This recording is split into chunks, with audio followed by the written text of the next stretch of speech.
Terima kasih masih bersama kami dalam Kompas Aceh. Saudara, tim penyidik KPK mulai melakukan pemeriksaan kapal Aceh Hebat II di Pelabuhan Ulele, Kota Banda Aceh. Penyidik yang tiba pada pukul 9 di lokasi langsung melakukan uji mesin kapal Aceh Hebat II ini. Tim penyidik KPK setelah sebelumnya melakukan pemeriksaan kepada kapal Aceh Hebat I di Calang Aceh Jaya, Sabtu pagi pemeriksaan dilanjutkan pada kapal Aceh Hebat II di Pelabuhan Ulele, Banda Aceh.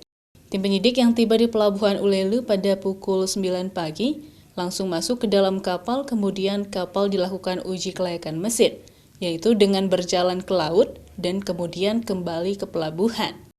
Suasana di Pelabuhan Ulele, Banda Aceh, tempat kapal Aceh Hebat II bersandar tersebut, masih ditutup oleh pembatas dan tidak diizinkan masyarakat untuk memasuki area tersebut.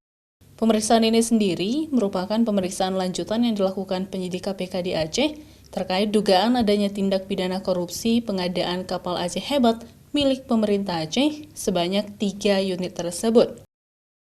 Syahril, Kompas TV, Banda Aceh.